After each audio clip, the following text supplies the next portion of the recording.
Present Nandamuri హీరోలు super form లో ఉన్నారు. అంతేకాదు ఈ హీరోల లైనప్ విషయంలోనూ ఓ ఇంట్రెస్టింగ్ సిమిలారిటీ కనిపిస్తుంది. ప్రెజెంట్ ఫామ్ లో ఉన్న ముగ్గురు హీరోలు మాత్రమే కాదు, త్వరలో డెబ్యూకి రెడీ అవుతున్న నందమూరి వారసుడి సినిమా విషయంలోనూ ఇదే సిమిలారిటీ కనిపిస్తుంది. ఇంతకీ ఏంటా సిమిలారిటీ అనుకుంటున్నారా? అయితే వాచ్ దిస్ స్టోరీ. డాకు మహారాజ్కి సంబంధించి సూపర్ హ్యాపీగా ఉన్నారు నందమూరి బాలకృష్ణ.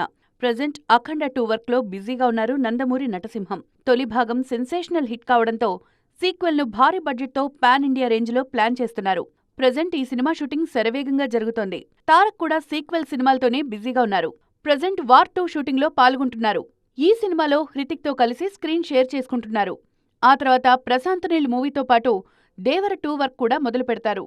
దేవర సక్సెస్ తర్వాత సీక్వెల్ విషయంలో మరిన్ని జాగ్రత్తలు తీసుకుంటున్నారు మేకర్స్. కళ్యాణ్ రామ్ కూడా సీక్వెల్ పనుల్లోనే ఉన్నారు. ప్రెజెంట్ యాక్షన్ డ్రామాలో నటిస్తున్న నందమూరి హీరో ఓఎస్ఎస్ ఫర్టిలిటీలో టెస్ట్, ట్రీట్మెంట్స్, థెరపీస్ అన్ని scientifically design in the good hands of science. Mummy daddy అవ్వాలంటే ఓఎస్ఎస్ కి కాల్ చేయండి. నెక్స్ట్ బింబిసారకు ప్రీక్వెల్ గా రూపొందుతున్న బింబిసార 2లో నటించేందుకు ఓకే చెప్పారు. ఈ ఏడాదే ఈ ప్రాజెక్ట్ సెట్స్ మీదకు వెళ్లనుంది. త్వరలో సిల్వర్ స్క్రీన్ డెబ్యూకి రెడీ అవుతోన్న మోక్షజ్ఞ కూడా సీక్వెల్తోనే ఎంట్రీ ఇవ్వబోతున్నారన్న టాక్ వినిపిస్తోంది. బాలయ్య కెరీర్లో క్లాసిక్గా నిలిచిన ఆదిత్య 369 మూవీకి సీక్వెల్గా రూపొందుతోన్న ఆదిత్య 999 మ్యాక్స్తో మోక్షజ్ఞ పరిచయం అవుతారన్న టాక్ వినిపిస్తోంది. ఇలా నందమూరి హీరోలంతా సీక్వెల్స్ మీద దృష్టి పెట్టడం ఇంట్రెస్టింగ్గా ఉందంటున్నారు ఫ్యాన్స్.